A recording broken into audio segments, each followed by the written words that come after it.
All right, Bismillah, walhamdulillah, wassalat, wassalam, rasulullah. So, welcome to We Are All Okay Wednesday. This is our first week in February, alhamdulillah. The topic today is unshaken faith, maintaining spiritual strength through life's challenges.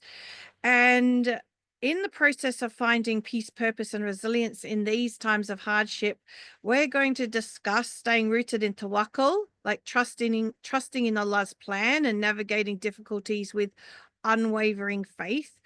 Transform trials into growth. So shift your perspective to see hardships as an opportunity for spiritual elevation, and recharge through remembrance. So strengthen your connection with Allah through dhikr, dua, and mindful worship, inshallah. So jazakallah khair for being here today. I'm really excited to share this with you. This is a really quick half-hour session because after this session we have another session at Back to the Fitra. So we need to make sure we're finished right on time, inshallah. So I'm going to start with a little prop. This is one of my latest props. I saw it online and had to buy it because I thought, oh, this is perfect. This beautiful little prop that I have here is going to represent our fitra. And the reason I like to use light for the fitra is because, Allah is an-nur, and he's the one that gives us light, and we feel that light through our fitra, through our spiritual heart, right? And so before we get into how we can be spiritually resilient, I really want you to believe that it's possible for you, because if you don't believe it's possible, then nothing I say is going to make any difference for you, subhanallah. So we were born on the fitra. We were all born with this beautiful nur, this beautiful light. And we see that in babies. I have a 7-month-old grandson, absolute delight to look at.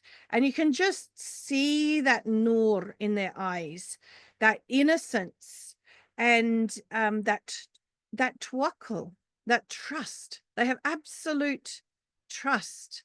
Of course, if their diaper nappy is wet or they're hungry or something, they're crying because that's their way of communicating. But at other times when all their physical needs are met, you can just see that beautiful fitra in them, right?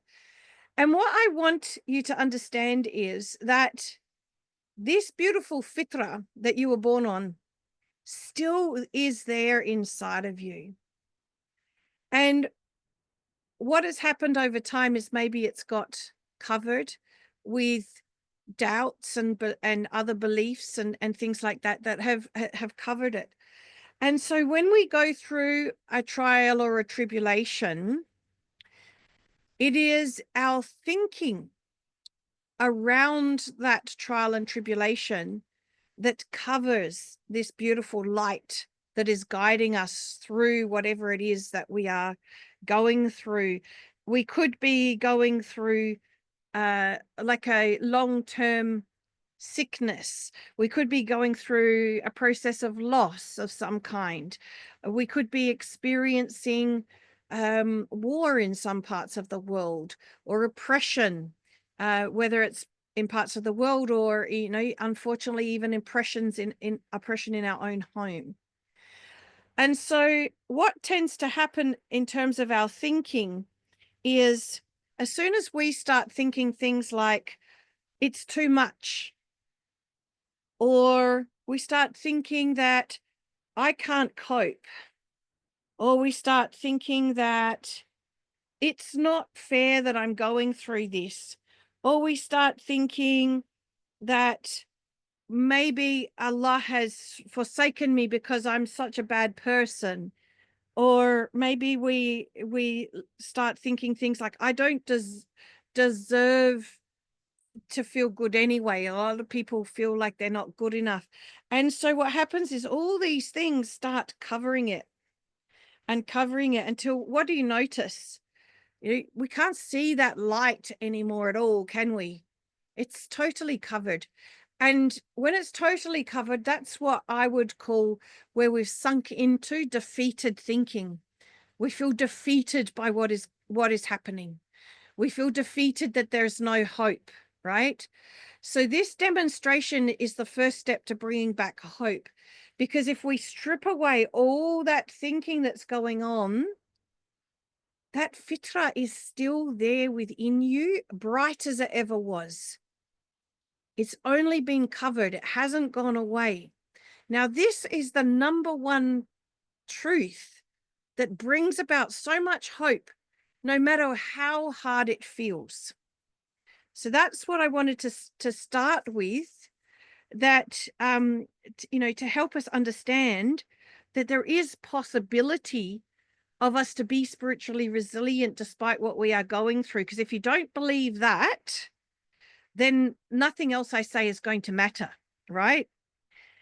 So Allah subhanahu wa ta'ala has said he's never going to burden us with more than we can bear. So all of that thinking that we had over here, none of it was actually true, right? It wasn't true thinking. It was our misconceptions, our erroneous thinking about Allah.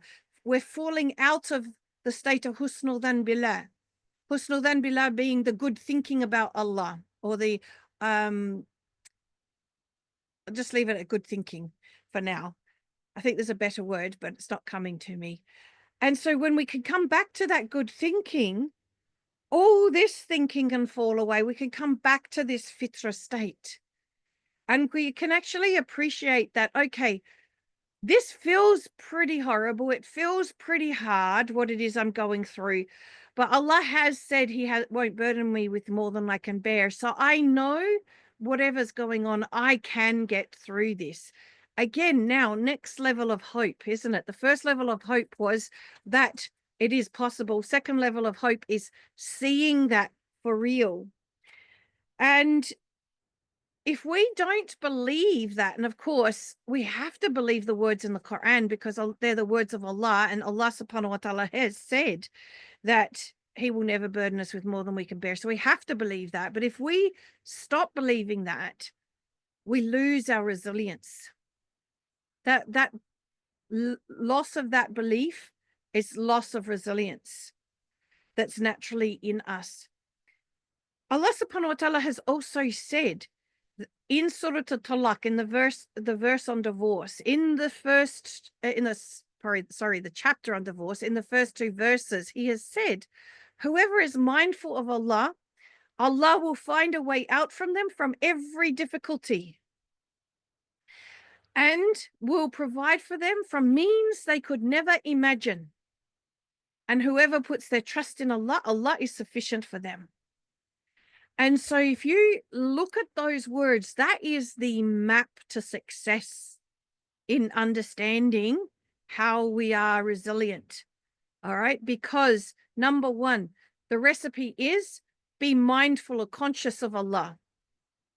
So we have to think about things through that Islamic lens, through how is Allah here in this situation? Because he's always there. It's just sometimes we're not seeing it, right? So what am I not seeing? Asking the question, where am I not being conscious and aware of Allah's presence in this situation? Next bit is that he can find a way out of every difficulty. Okay, so I don't need to worry. There is a way out. And the next bit where it says, and provide for means that we cannot imagine, meaning that just because I can't see it doesn't mean the way out isn't there.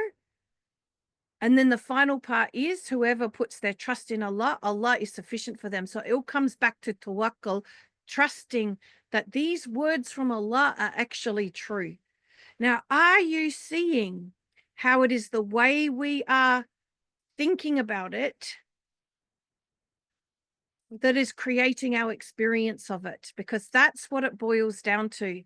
If we are thinking husnul dhan billah, good thinking of Allah, if we are thinking about what these verses in the Quran are telling us, then we can come back to this fitra state and we can feel that strength spiritually, no matter what trial we are going through, subhanAllah, because it's all part of Allah's plan. And he never plans for us something beyond what we can bear.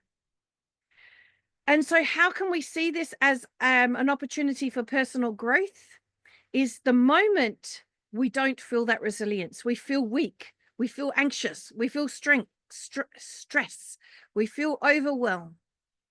Instead of worrying about that, getting concerned about that, getting upset by it, looking at it from the perspective of, okay, this is a reminder that somewhere along the line, the way I'm thinking about this isn't right. Somewhere along the line, the way I'm thinking about this, I'm forgetting about Allah.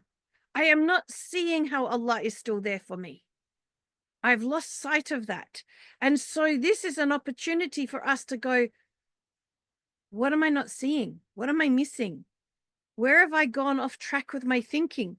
What are all these thoughts that are covering my fitra? Not necessarily to go into them in detail, but to recognize them and go, you know what, that's not true. Because a lot of our thinking that's covering our fitra, and most of it, is not true.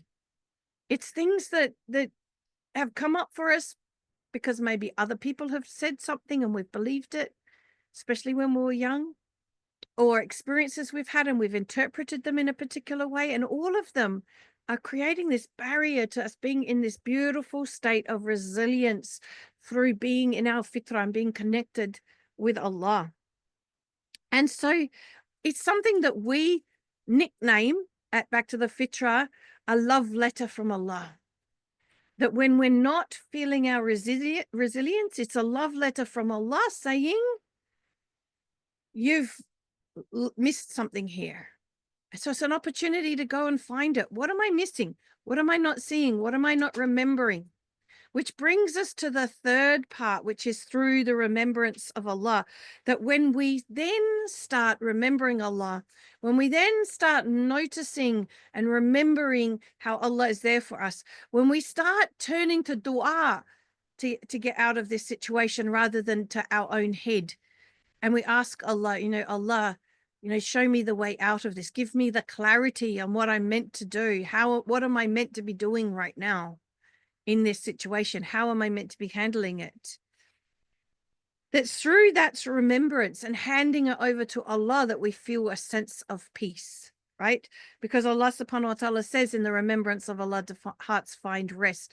The minute we start having husnul dhan billah, good thinking about Allah in the perspective of the situation that we're in, then we start feeling the peace. We start feeling back in our fitrah state. And then in that remembrance, dhikr is remembrance, right? But we kind of get a bit methodical or prescriptive in our dhikr practice. Oh, it's after I finish praying, I sit there, subhanallah, subhanallah, subhanallah, subhanallah. Yeah, okay, great. Do that. We're meant to do that. We're asked to do that. But dhikr, remembrance of Allah, is actually moment to moment. It's not just in prescribed times. It's in the moment.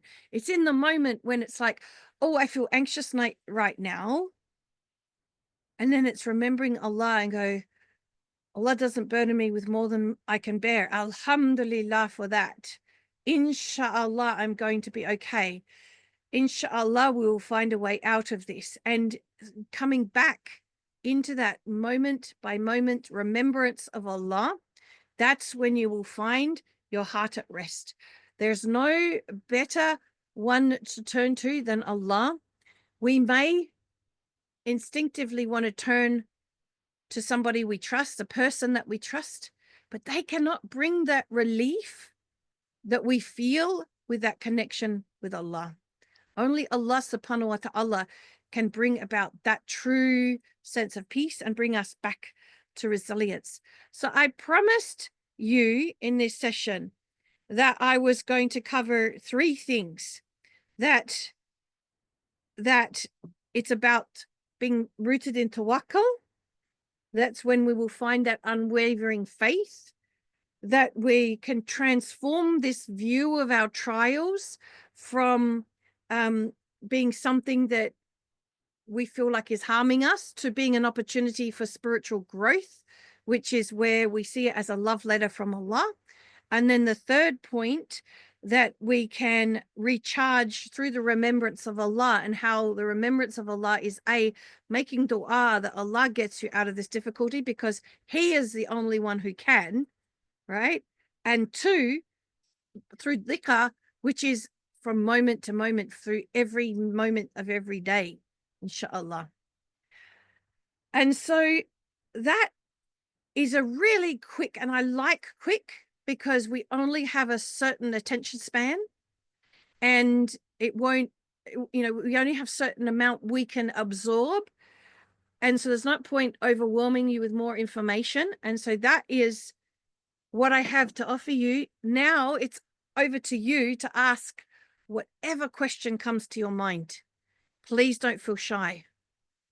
And if anyone has missed the beginning or missed any of it, please join our We Are All Okay group. I know Aisha's in here. If you don't mind popping the link in the chat, please. For those who are not in our We Are All Okay Revolution school group, then please join, because that's where we will post the recording later today. It's daytime in Australia, so tomorrow for those of you in the UK who'll be going to bed after this, inshallah.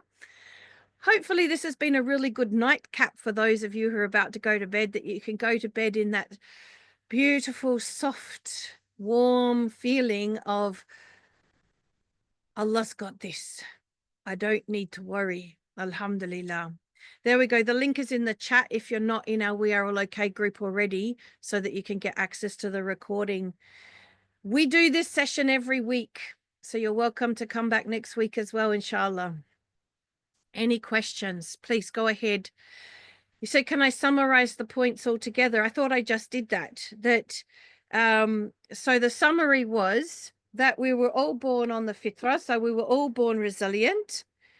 Then I went through all the different types of thinking that we have that kind of covers that up, like that I can't bear this, I don't deserve Allah's help, forgetting Allah, all of the thinking that happens that covers us, that when the thinking falls away, we come back to this fitrah state of resilience, and that Allah subhanahu wa ta'ala has promised he'll never burden us with more than we can bear.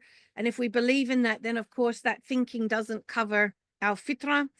And we put our trust in the fact that Allah subhanahu wa ta'ala said that whoever is conscious of, aware of Allah, Allah will find a way out for them from every difficulty and will provide for them from means that they could never imagine. And whoever puts their trust in Allah, Allah is sufficient for them, and that can be the whole recipe to resilience no matter what we're going through.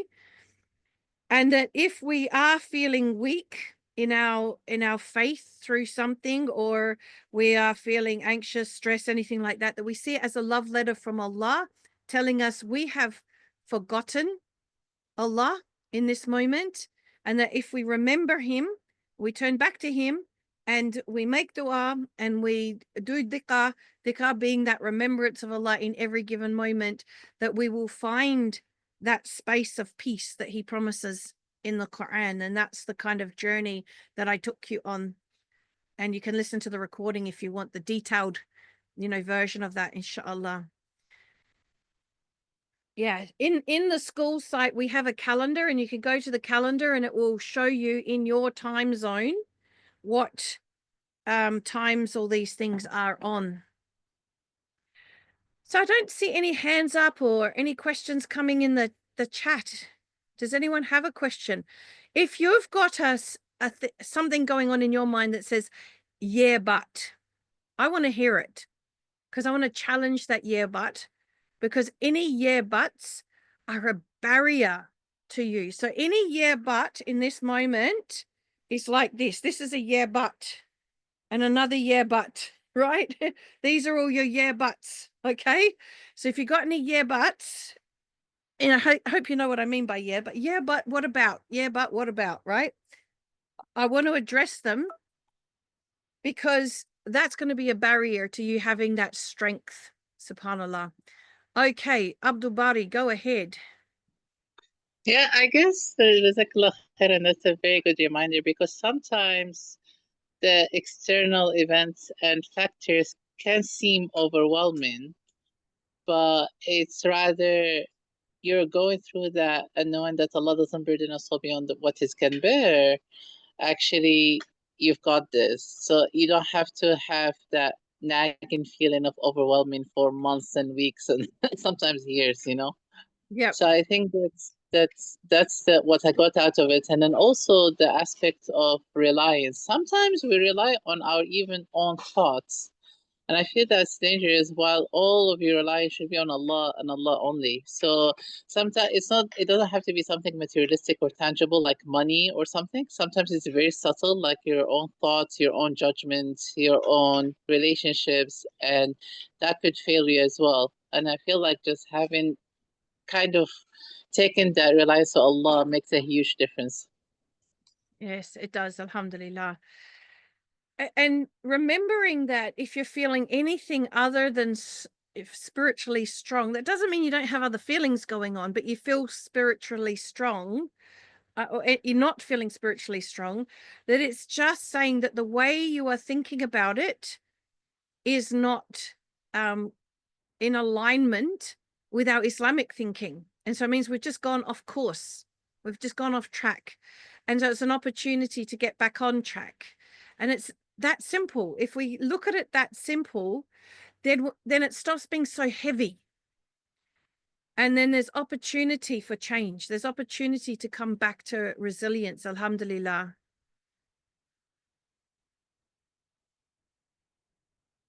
Alhamdulillah. Go ahead, Aisha. Assalamu alaikum wa rahmatullahi wa barakatuh. Subhanallah, what a beautiful session and a much, much needed reminder. It's so beautiful that every time, whenever I join any session, despite being certified, I learn something new. Everything is just so perfect in that moment. Alhamdulillah, when we are in our fitra state, how things make sense. Yesterday, Alhamdulillah, I discussed with you in the coaching session, and it was such a big shift for me after that. Alhamdulillah.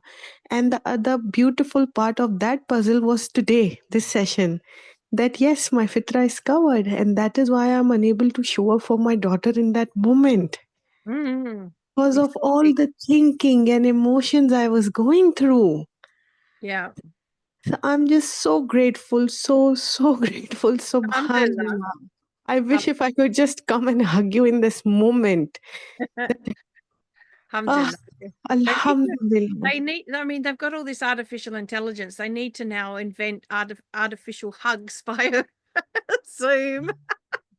Yes, yes. Although Someday maybe. I'm not sure it would have the same effect as a real hug with all the oxytocin and all that chemical reactions that go on that make us feel good in the moment from a hug. Masra, No. you're welcome to benefit from the recording, inshallah. There's a link here.